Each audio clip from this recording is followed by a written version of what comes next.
Kayo'y nanonood sa DZSB, ang himpilan ng katotohanan at paglilingkod.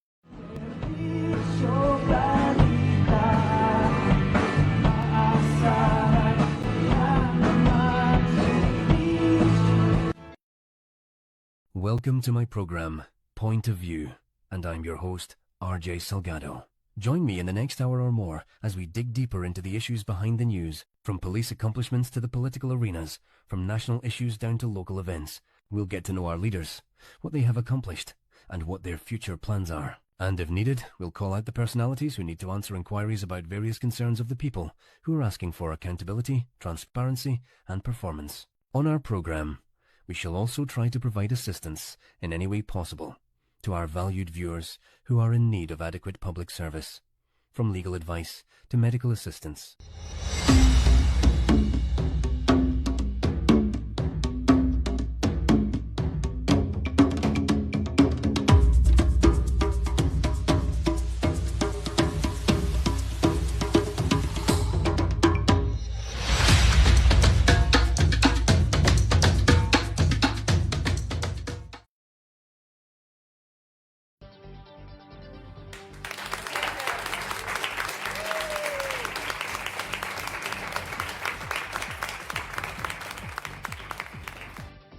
Isang magandang araw, Pilipinas, at siyempre sa lahat ng ating mga kababayan all over the world na nanonood ngayong araw na to, araw ng Miyerkules. Miyerkules nga. Nalilimutan na ang araw.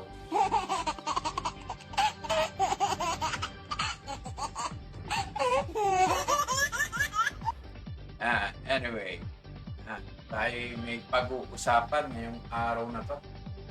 At siyempre, usong-uso, summer na ngayon dito sa Pilipinas. Ewan ko sa ibang bansa, parang nasa payata. Katatapos pa lang ng taglamig. So, ilang buwan pa para mag-summer sa kanila. Pero dito sa atin, summer na. At napakainit na po ng ating klima ngayon. Siyempre, excited na naman ang inyong lingkod eh. So, welcome po sa programang Point of View. At kasama ang inyong lingkod, RJ Alakdan Salgado. At tulad ng sinabi natin, summer na naman. Kaya ingat-ingat po ha. Usong-uso po ang sunog. Ang daming mga napapaulat na residential fires, mga forest fires. Dito yata sa bandang 4th District ng Laguna, may nagkaroon ng forest fire dyan. Sa tindi ng init, hindi po naiiwasan yung mga ganong sakuna o pangyayari. Talagang nagdudulot talaga ng hindi na masabing internal combustion. Sadyang pusong sunog na yung tag-init. So sa mga kababayan po natin, sa lahat ng mga nanonood, ingat-ingat po. Yung mga paalala po, yung mga safety tips, yung inyong gasol, o yung papabayaang nakabukas yung mga tangke. Yung mga appliances na hindi naman kailangan nakasak ng 24 oras, pugutin nyo para iwas sa sunog. Isang magandang araw kay Pinsan Baltasar Subong Salgado. Maraming salamat sa iyong patuloy na panonood. Talaga naman, yan suking-suki na natin. At syempre kay Sir Ronald Santos, magandang hapon po sa inyo. And nais po nating batiin nga pala ang ating kaibigan, si Sir Philip Mendoza ng Barangay Pasiano Rizal dito sa lungsod ng Calamba. isang happy birthday po sa inyo. Yan, sayang at kaya nga medyo retired na po ang inyong lingkod sa nakagawian nating banding. Yan, at medyo bawal na.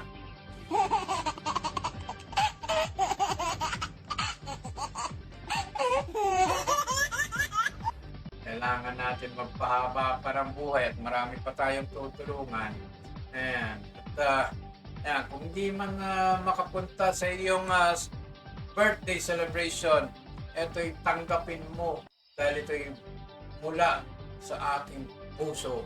Ayan, sa kaibuturan ng ating puso, tanggapin mo ng maluwag sa iyong kalooban ang aking handog na regalo para sa iyo, Sir Philip.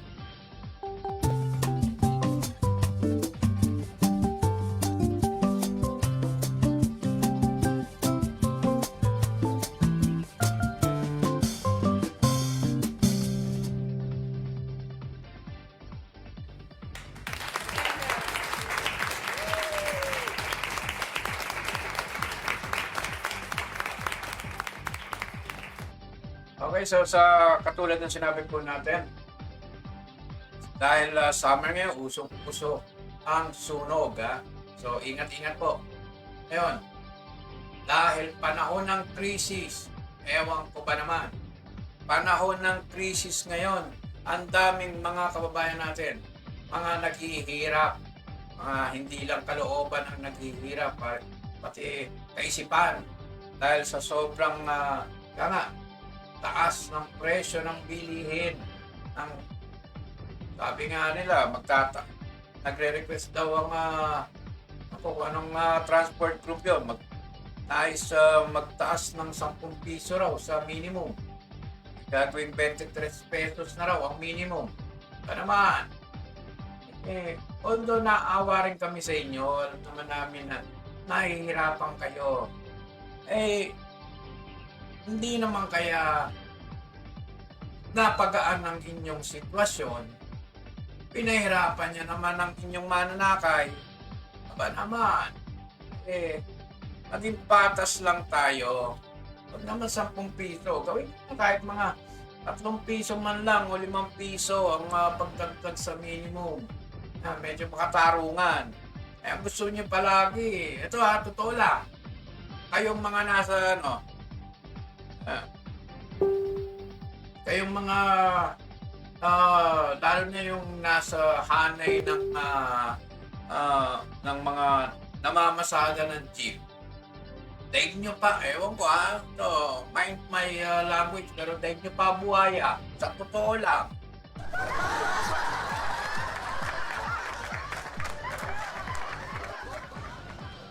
Kung makakalusot ang inyong mga request na magtaas ng pamasahe,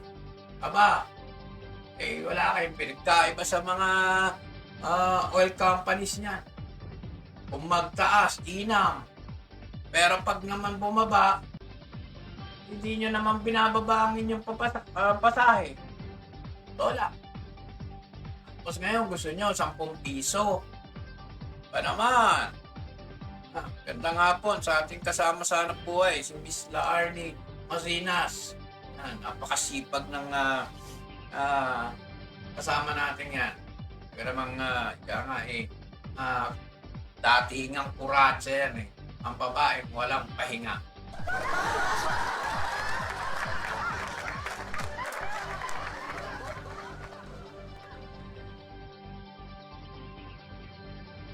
Yan.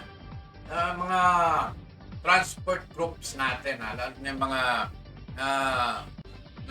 sa hanay ng mga super ng jeep. Medyo, sabi ko nga, nauna namin ang sitwasyon nyo. Pero hindi lang kayo ang naghihirap sa panahon ko. Huwag nyo naman masyado. Magtataas kayo. Pustahan tayo, magtataas kayo 10 piso. Gagawin yung 23 ang minimum. Pag nag-normalize ang presyo ng langis at bumabayan, pustahan tayo. Bababa nyo yan? Ngayon na naging 13 nga, nung bumababa nga ang presyo ng gasolina, hindi kayo nagbababa, yung panggawin yung 23. Oh. So yun yung makatarungan na lang, pare-pareho tayo magtulungan dito sa panahon ng krisis. Oh. Kaya sabi ko nga, propose nyo, mga 3 hanggang 5 piso sa minimum. Oh, pare-pareho tayong dumadaan sa panahon ng krisis. Pare-pareho tayong nahihirapan. Pare-pareho natin gusto na kahit papano magkaroon ng luwag, maibsan ng konti ang ating paghihirap araw-araw. Kaya ang gusto nyo yata, kayo lang ang masaya.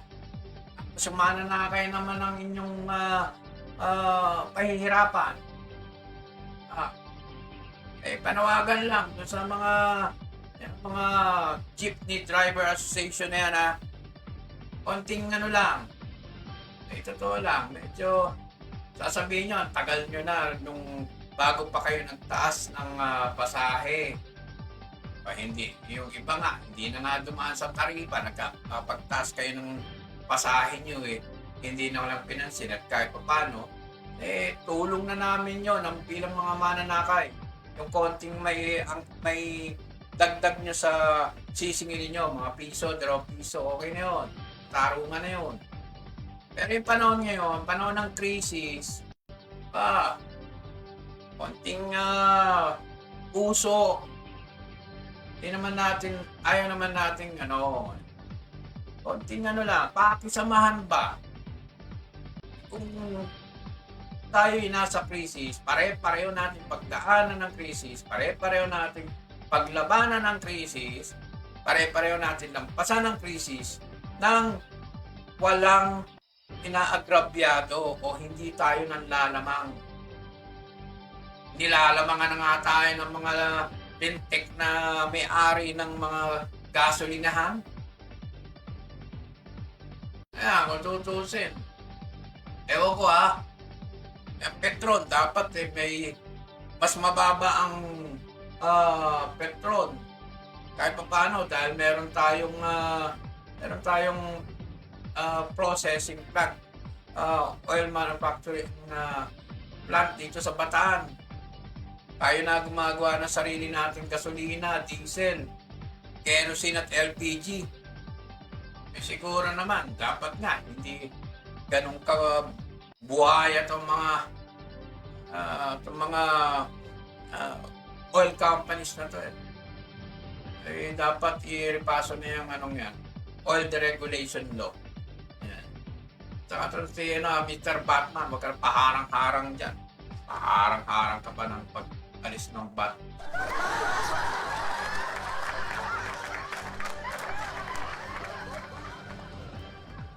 Yan, tutubiin. Yan. Tayo sa topic natin sa araw to. Dahil mainit nga ang panahon, iwas sunog po tayo, nasa krisis po tayo. Ang problema, ewan ko ba naman, nasa krisis na nga, naghihirap na ang mamayan. Lalo na yung mga informal settlers. Sila yung higit na apektado dito. Yung mga nasa mga informal settlers dahil hindi naman sila kayamanan. Masimple lang ang buhay ng mga yan. Sukat ba naman? Bukod sa uso na sunog, kabi-kabila, uso na rin ang demolisyon.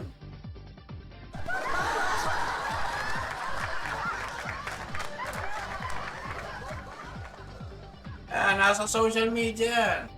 May demolition dito sa Quezon City, may demolition sa Lucena, dito sa lungsod ng Calamba, sa Los Baños. Ayan. Ewan ko ba dito sa mga may-ari ng lupa, man lang kayo makapaghintay. Palipasin nyo na muna tong krisis. Tutusin nga. Kung sinasabi nyo, may paggagamitan kayo ng lupa, paano man pwede maghintay? Naghintay na kayo at sayang naman yung hintay nyo na bumaba yung halaga ng mga materyales. Yan. Manoy, gandang marhay na hapon sa iyo. Good afternoon. Ayan. Ating kababayan mula sa Bicol. Ayan, may programa rin yan eh. Tagal na rin akong hindi nakakapag-report sa iyo, Manoy. Ayan, nami-miss ko na yung pagre-report ko sa iyo. Anyway, makabalik tayo sa bato ng report mula dito sa Laguna. Papunta dyan sa Bicol. Ayan. Anyway, pabalik tayo. So, doon sa mga may-aring ng lupa, pwede namang masyado kayo nagmamadali. Ay pagpalagay na natin, ilang taon na nakabinbin yung inyong nilalaban. Kasi na lang iba yung maghintay kayo hanggat sa matapos muna yung crisis. Eh wala eh, padagdag pa kayo sa problema ng mamayan eh. Eh pagpalagay natin ito sige Manoy, magre-report ulit ako magre-report tayo ng mga balita. Ayan. Usapang demolisyon at kung ano ang tulong ang ginagawa ng bawat LGU para sa mga nawalan ng kabahayan. O, ipagpalagay na natin dun sa mga nasunugan. Mga nasunugan, natutulungan, mga LGUs. Timano, inihahanap ng relocation niya kung tutusin o kaya binibigyan ng financial assistance. Aba, for example na lang, dito sa lungsod ng Calamba, nagkaroon ng sunod na sunog, iba't ibang barangay. Nagkaroon din ng mga demolisyon, 3 barangay yan. 3 yata o 2? 2 barangay ang pagkaalam ko. Barangay Banyadero, saka yung sa Barangay Real. Ngayon, ipagpalagay na mga informal settlers itong mga to. In layman's term, medyo pangit sa tenga, pakinggan, squatter. Ano ang ginawa ng LGU? Una, nagbigay ng financial assistance. Diba, umabot yata ng 30,000 sa mga nabigyan. Doon yata sa Sitio Cabute, sa Barangay Real, inabot ng 100,000 bawat pamilya. Yan ay sa pamamagitan ni Sir Bani Martinez. Yan, at nakipag-ugnayan dito sa Pure Gold. Pinabibigyan sila ng tig-50,000 bawat pamilya. At dinagdagan pa yata Mayor Ros Rizal ng 50 pa. So, ibig sabihin, bawat pamilya nakatanggap ng 100,000. Ay bukod dyan sa mga nasunugan, lagi nakahanda ang local government ng Calamba upang umasiste, malalay sa mga nasunugan. Ayun, sa pag nasunugan, unannounced yan hindi na paghandaan, biglaan. Hindi katulad ng mga demolition, may mga notices yan na pinapadala. Pero anyway, pagamat ganon, parang dun sa Barangay Banyadero,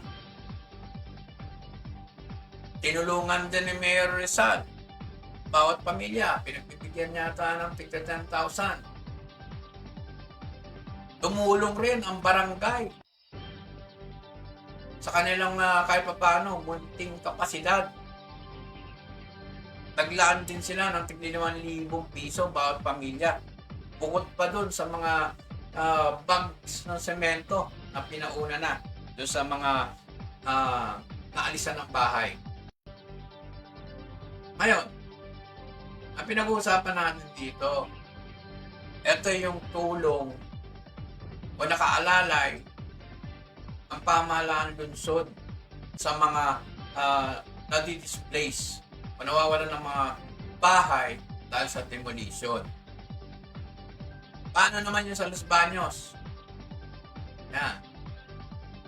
Yung sa Los Baños, nakakaawa naman sa Los Baños. Yan. Bago tayo dumako sa Los Baños, may nagpaalala nga pala sa atin. Nais natin i-congratulate ang lungsod ng Calamba sa kanilang pagdiriwang ng ika-25 taon anibersaryo ng pagiging lungsod ng Calamba. Yan.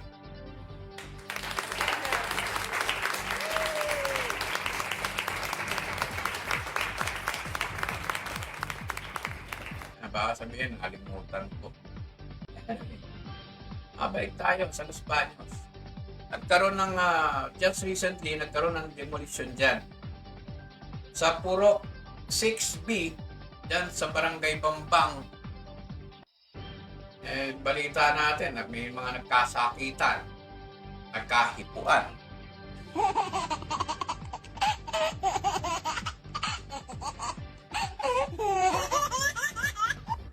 Alam ko ba, pag demolition, mga kabahayan lang pinapakialaman. Ba't nagkaroon ng hipuan?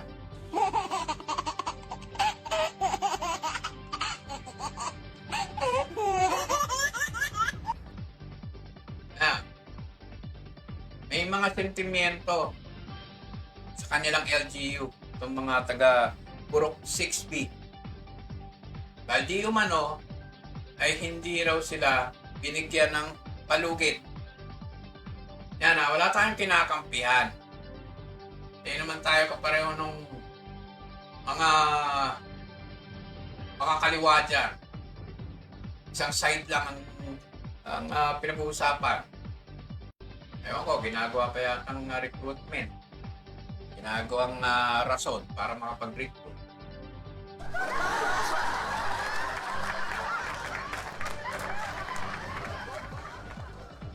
Anyway, partially magka-wavelength tayo dahil para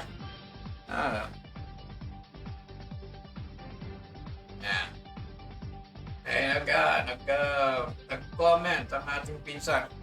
Mga nasunugan daw, binabalik sa kanilang tinirikan, kanilang bahay.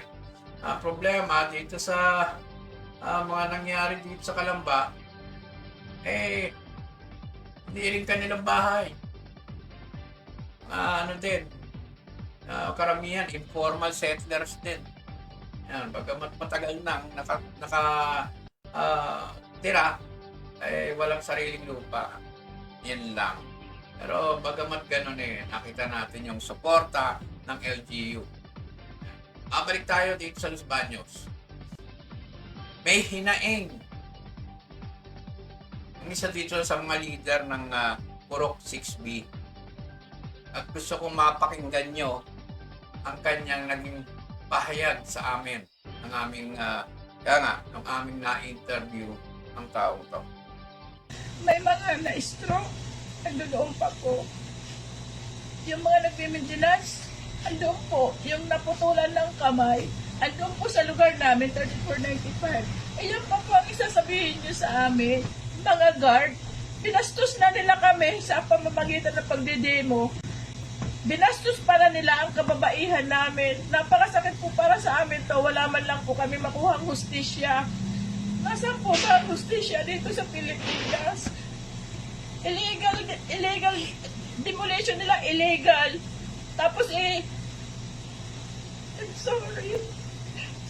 Tapos, under Proclamation 550 po kami. Panay ang kuha namin sa munisipyo ng Certificate of Entitlement para maiayos namin ang aming mga lupa. Pero ikaw, Karen Coronado, hindi mo kami binibigyan, kasabot ka ba nila? Magkano ba? Pinagpalit mo ang mga kababayan mo sa amin, sa isang pera, sa isang hindi taga rito, taga Maynila po iyan. 2016 nag-umpisa.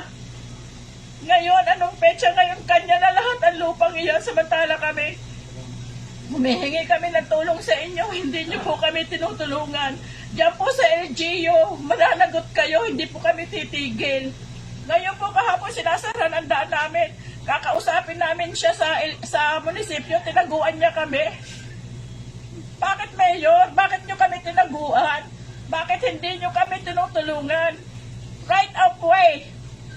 Kung di pa po si Vice Alipon ang umano sa inyo, hindi pa po kami magkakaroon, ikukulong na kami doon sa loob para lang makuha na land grabber na yan ang aming kalupaan. Yan, si Aling Ellen Durano yata, o Dolano. Isa sa mga tumatayong leader ng mga homeowners dyan sa Purok 6B, Barangay Bambang, Españos. Maraming sentimiento. Good afternoon kay Mrs. Romantico. At maraming salamat sa iyong panonood. Yan. So yan yung isa sa mga napakaraming pamilyang naglabas ng kanilang sentimiento hinggil sa una, hindi raw nabigyan ng pagkakataon na yung grace period ba, pagkalagay na natin mga isang buwan, 1 month to vacate, basta na lang hinihain ang rate of demolition. Hindi ko alam, ha? O sabi ko nga, matagal nang usapin. Matagal na rin na naging laban nila sa korte. Ang balita ko nga, nagkaroon na rin ng desisyon yan. So siguro enough time yon. Pero bagamat ganon, pagpalagay na, bagamat binigyan ng panahon, nagkaroon na ng desisyon, yung sinasabi, mga tao, written notice.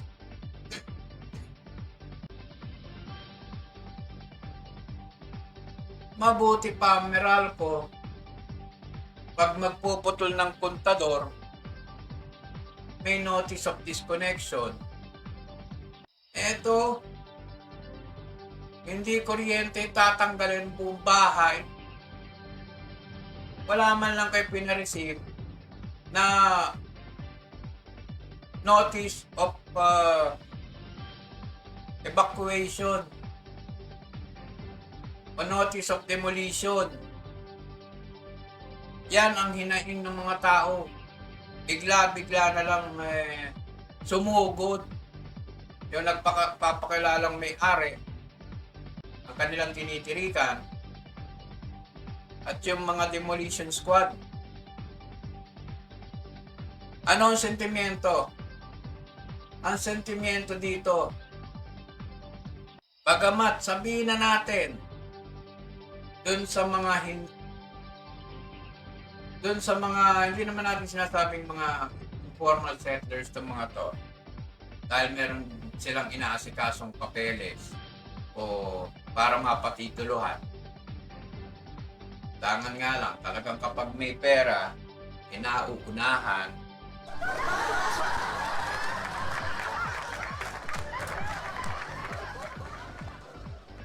Kasama doon sa sentimiento, yung hindi raw sila inaasikaso. Natin na lang. Maaring totoo. Maaari ding nasa puntong dahil dekada na ang itinagal nila doon sa lugar na yon, tila naging kampante na. Akala kanila na habang buhay. Yan naman sinasabi natin. Regardless kung merong inaasikasong dokumento para magkaroon ng sariling titulo, kahit yan ay abutin pa ng 100 taon at wala kayo pinanghahawakan ng dokumento, sadyang talo. Sadyang talo. Pero kung may mga anomalya, kagaya ng sabi nga ni ma'am, na hindi sila inaasikaso para magbigyan ng COE nga ba yun? Yung Certificate of Entitlement. Yun. Baka may problema. O may kulang. May kulang sa mga requirements. Pero ano man, kung may pagkukulang man, ang tanong, may ginawa ba ang LGU? Mabuti pa yata itong si Buti pa yata itong si Vice Mayor. Si Vice Mayor Marlo Alipon. Nagpunta, kinausap yung mga na-demolish, yung mga pamilyang nawala ng kabahayan.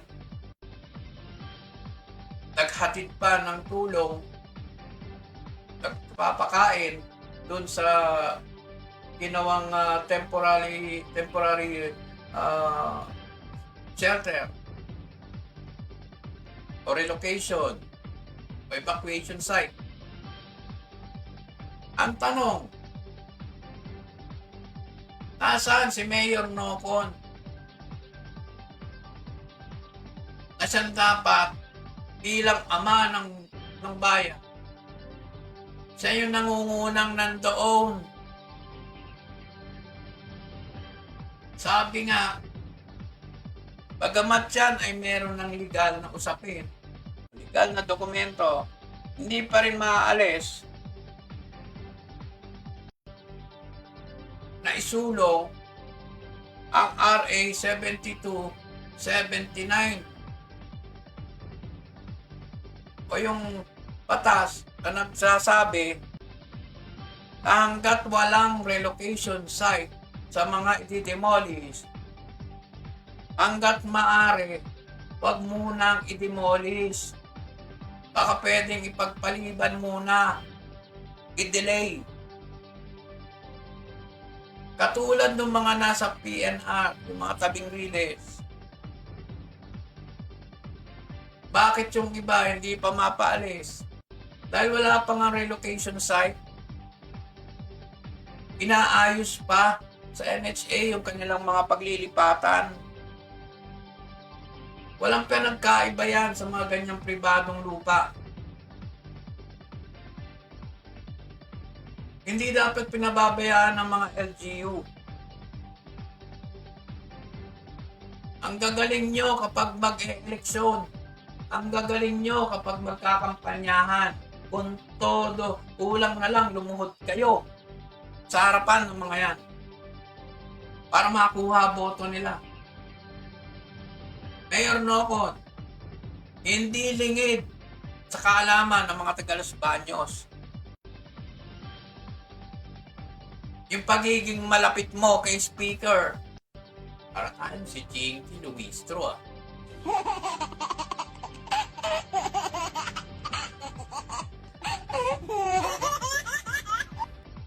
Kaya may heights dahil kay Speaker. Kaya may tupad dahil kay Speaker.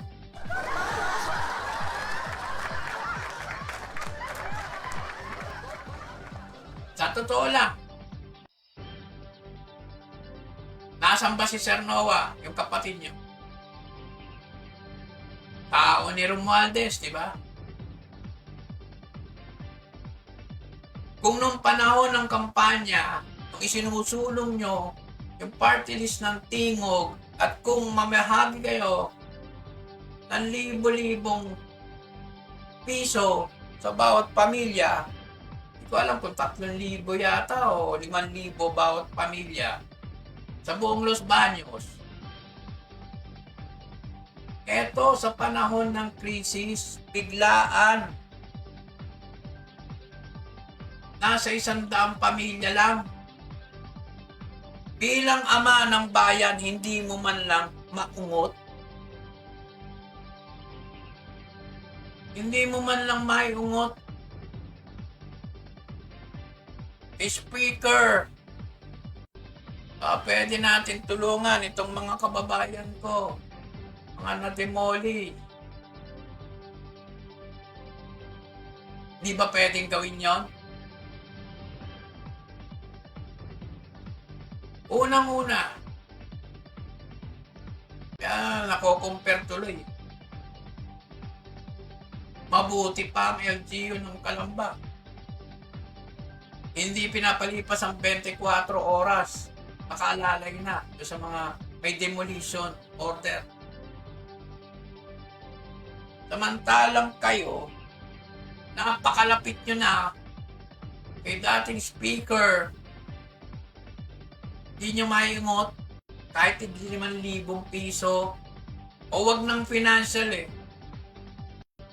Kung matatandaan natin, no, ginawa ni Vice President Inday Sara nung siya'y mayor ng Davao, nung magkakaroon ng demolition, nung makarating sa kanyang kaalaman. Sumugod dun sa site. Kahit gusto nangyari pa, ay nakakumbagan pa yung sheriff.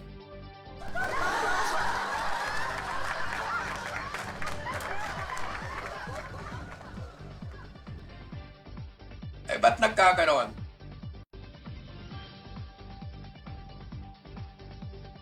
Doon sa 72, 79, pwedeng maging present ang LGU sa ground, sa mismong demolition area, doon sa lugar.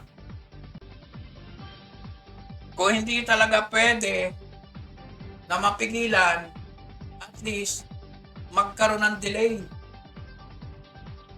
Pa-delay man lang muna, kahit mga sabihin na natin, 1 linggo, at mag-uusap muna. Teka, wag mo muna i-demolish at wala pang mapaglilipatan itong mga tao. Pwede yun. It is under the law. At hindi katulad ng sinasabi ng dating DOJ na ngayon ay ombudsman na you can bend the law.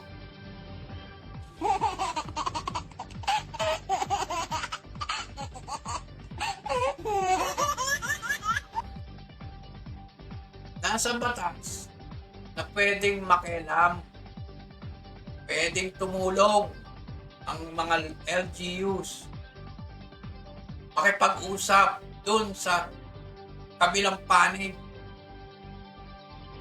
Eh, nangyari parang yung mga may kasamang demolition squad, parang mga wild dogs.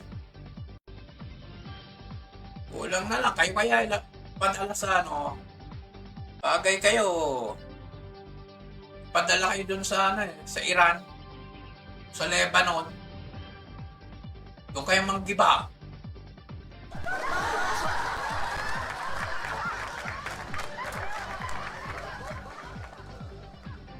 Ay, magandang hapon kay Michelle Banjan.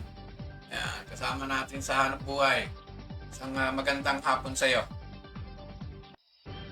Ay, pakishare. Taga Los Baños ka nga pala. Pakishare itong pinag-uusapan ko. Ang sinasabi natin dito, hindi limited to na walang gagawin ang LGU kundi maging observer lang. Kagaya sinabi ko nga, pero imposibleng hindi ka umikot dyan sa Purok 6B nung panahon na ikaw ay kumakandidato bilang mayor. Imposibleng hindi ka nakikiusap sa mga tao dyan. Iboto ka. Imposibleng hindi ka nagsabi kung anong kaibahan mo, kung bakit kailangan kang iboto.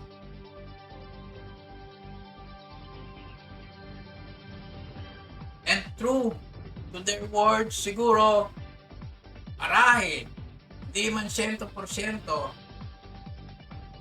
ikaw ang binoto. Bakit? Dahil kay Speaker.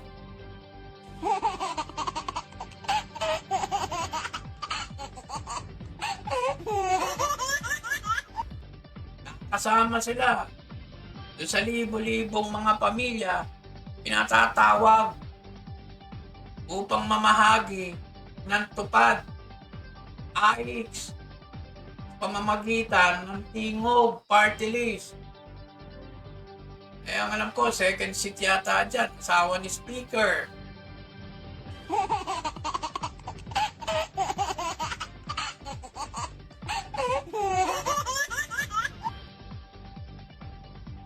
So, ibig sabihin, yung pangkaraniwang kasabihan, kapag gusto, may paraan. Pag ayaw, Nagtatago!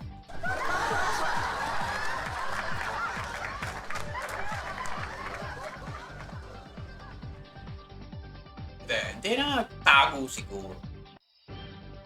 May dahilan. Yan. Siguro, yung mga paunang oras, hindi nabutan, baka may meeting lang. Pero sabi ko nga, mabuti pa vice mayor mo, nakukuhang tumulong, kahit limitado budget. Hindi naman bata ni speaker yan.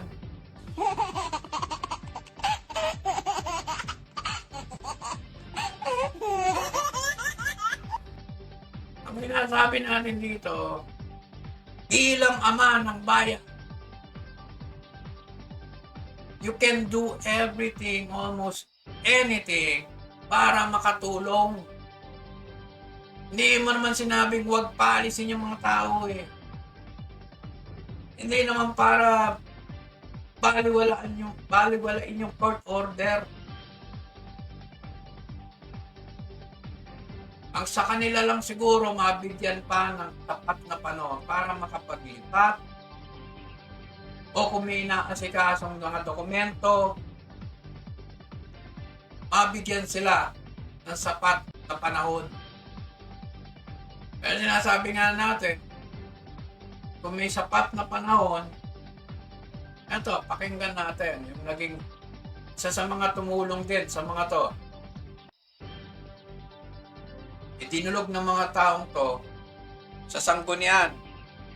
Kaya inipuan ni Municipal Councilor J. Rulusta ang chairman ng Committee on Land Use. Pakinggan natin to. Upang dinggin din po yung hinaing at hanapan po ng makatarungan at makataong solusyon yung sinasagawa pong kasalukuyang demolition po dito po sa Purok 6B, dito po sa Barangay Bambang.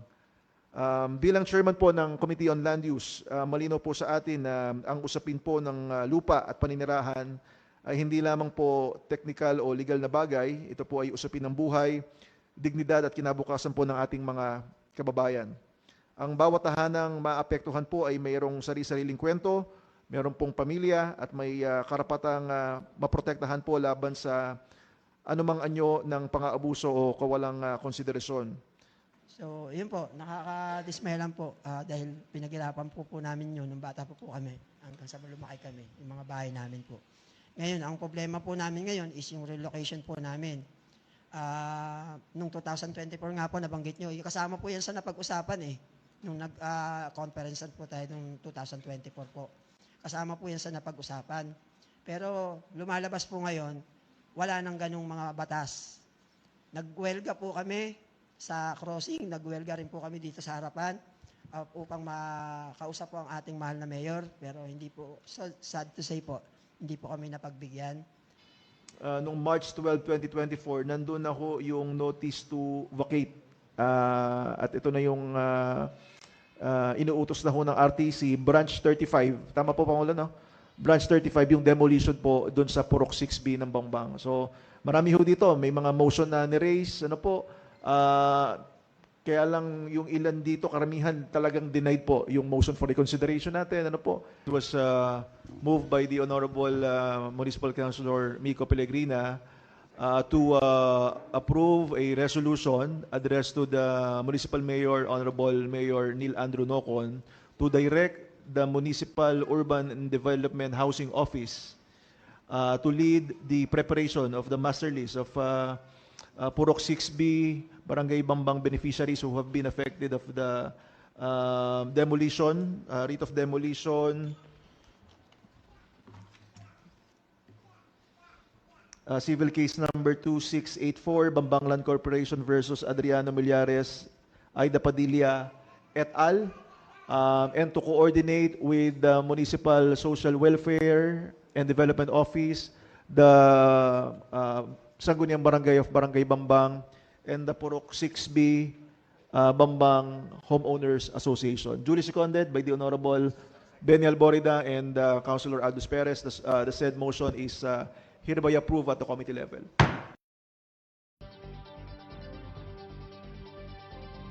yan ang naging bahagi. Ilang excerpts lang yan. Mahaba yung naging committee hearing. Nasa 3 oras yata yun. So, at least nakita natin na gumawa ng paraan ang sanggunian upang sabi nga, maasikaso yung mga dokumentong kailangan ng ilang mga residente dito sa Purok 6B na dapat siguro noong 2016 o 2024 pa dapat napag-usapan yun na si kaso. Sabi nga, hindi raw pinapansin ng mga taong to nung sinasabing sino ba yun? Sino yung taong yun? Kung saan siya? Kung sa housing ng munisipyo. Anyway, katulad niya, nasabi nga natin, 2024 may decision na. Siguro naman, alam nila na may decision na. Siguro, dapat, noong 2024 pa lang, medyo napaghandaan na yung paglilipat. Makalipat sila sa mga apartments o kung saan man. At the same time, bagay, panahon ng 2024, kay dating Mayor Ton Genuino yan. So, bagamat yan ay namana. Mana ni Mayor Nocon yan. Siguro naman, may pag-usap. Siguro may pag-usap ng mga to, kay Mayor Nocon regarding dun sa situation,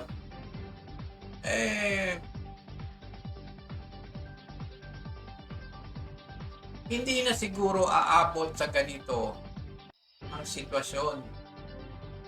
Unang-una, kagaya sabi nga natin, dapat nga may LGU na nandun para na iwasan yung pinireklamo ni Ma'am Elena na nabastos daw ang kanilang mga kababaihan. Yung kapitana ng Barangay Bangbak, ginawa. Nandun ba siya? Hindi ko alam, Hindi naman sinabi sa amin kung nandun yung kapitana. Ano bang dapat nga? Unang-una, ang barangay, sila yung nagpapanatili ng kaayusan, katahimikan, peace and order. Para magkagulo, magkasakitan.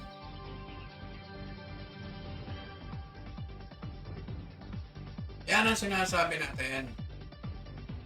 Nasaan ang malasakit ng ilang mga LGUs natin, lalo na yung mga ama, ang bayan, ang manunungsod sa kanilang mga constituents. Dahil ba hindi pa mag-e-eleksyon? Kaya hindi nyo inaasikaso?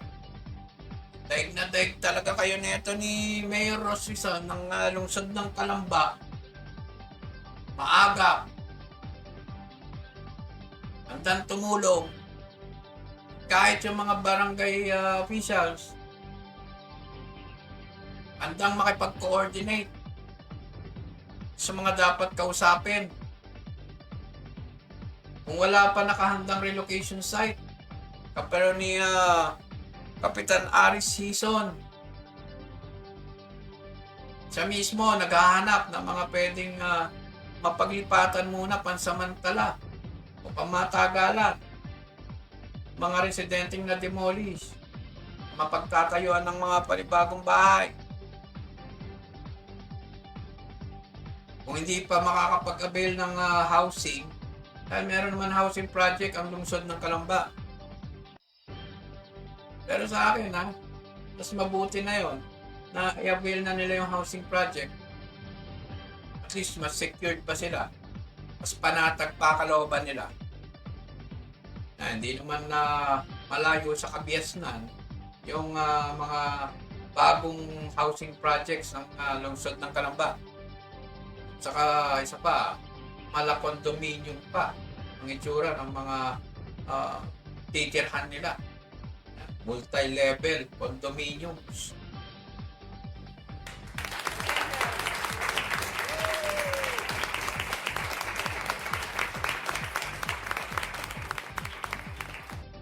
Dito naman sa bayan ng Los Baños, siguro naman sa pamamagitan ni Mayor. Wag na yung sa pamamagitan ni Speaker.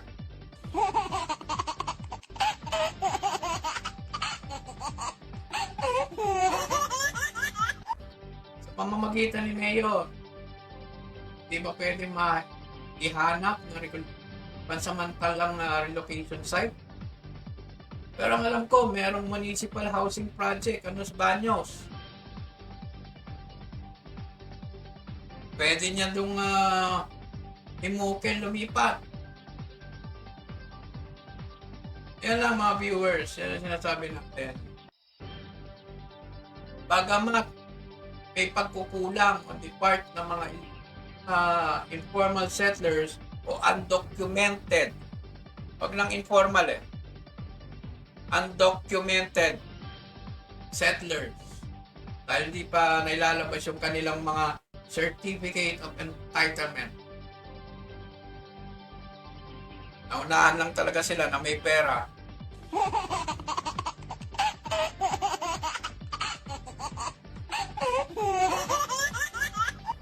Pagamat may pagkukulang na, aminin na natin, may pagkukulang sila on their part.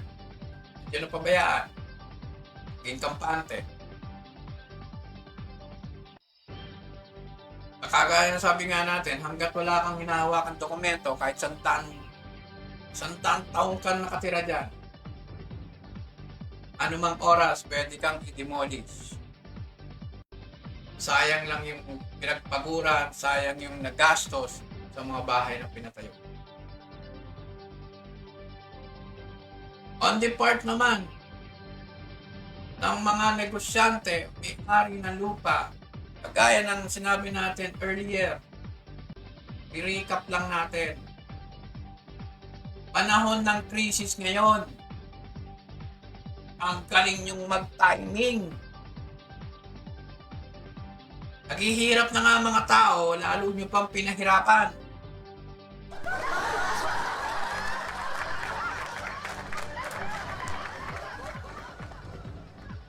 Akala mo ba, mo ba yung lupa? May tatakas ba ng mga tao yung lupa?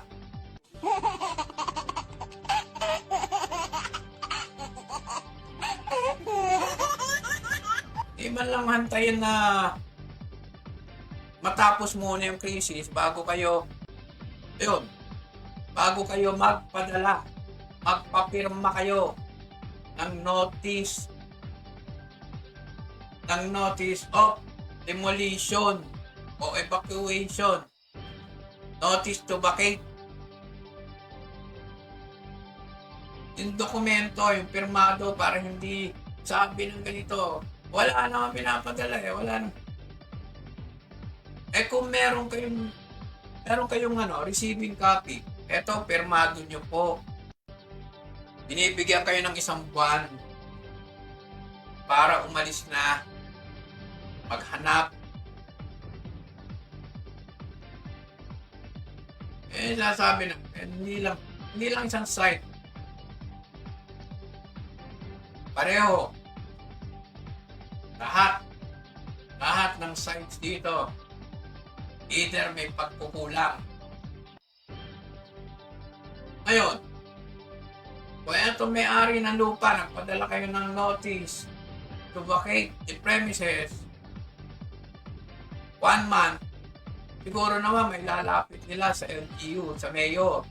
At ito naman si Mayor, makagawa ng paraan, makakapag-negotiate. Kayong mga di-demolish, dito na lang kayo sa housing project ng munisipyo. Kayong mga dito kayo.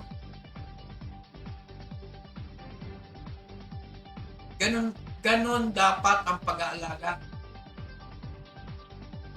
Hindi yung kung kailang panahon lang ng kampanya, kayong magpapakitang gilas.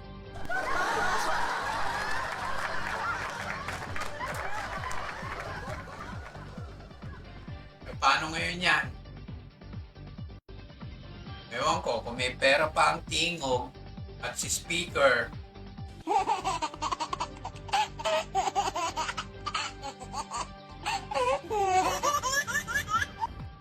ganyan ng ganyan, aba, baka mapalitan ng bagong administrasyon ng Espanyos. Sabi ko nga, mas mabuti pa tong si Vice Mayor Alipon, kahit walang pera, umarap sa mga tao, nakukuhang magpadala ng pagkain man lang. Mabuti pa tong si Consel Jero Rusta, inupuan sa kanyang komite ang usapin tungkol dyan sa demolition na yan. Sa bawat side, maaaring may pagkukulang. Pero hindi naman aabot sa ganon. Tulad ng sinabi ng inyong lingkod. Una, dun sa mga undocumented settlers, kung sinikap nyo ng mabuti, na maasikaso ang inyong mga dokumento, ay comply kung ano yung mga requirements, pinagpilitan, pinagsiksikan dahil una, magiging inyo yung lupa, natural, kailangan pagsiksikan nyo, pagpilitan nyo na lahat ng ahensya makausap. Lahat ng opisyalis ng inyong bayan makausap para magkaroon ng usad yung mga dokumento. Sa part ng may-ari ng lupa, magtagpa kayo sa problema ng mga tao, hindi kayo makapaghintay at kayo, nakakala nyo, mag-a-abroad yung inyong lupa. At sa LGU, yung malasakit, hindi lang pang panahon ng kampanya na magsasalita kayo may malasakit kayo sa tao, sisilawin nyo sa ayuda. Yan umpisa ang unang araw ng pag-upo nyo bilang public servant. Doon na nagsisimula ang pagmamalasakit at pag-aarugaan ninyo sa inyong mga constituents. Yan, para malinaw, sabihin nyo, bias ang inyong lingkod. Tatlong site na yan. Doon sa mga undocumented settlers, sa may-ari lupa at sa LGU. Maasa naman ang inyong lingkod na magiging maayos bagamat nawalan na ng bahay, in the long run, mailagay nyo sa maayos yung bawat pamilya. Yan na lang po ang piling inyong lingkod. So, sa ating mga viewers, maraming salamat po sa inyong panonood. Shoutout nga pala kay Pangulong Divino Llarena, aming Pangulo sa Radio Group. Mabuhay po kayo. Lahat ng ating mga viewers, abangan niyo po ulit ang ating programa. I-announce ulit natin, katulad ng dati. Announce natin kung kailan yung susunod na episode ng Point of View. Yan, sana magkasama-sama pa rin tayo at i-share nyo po ang ating program para mas malayo ang marating. Yan.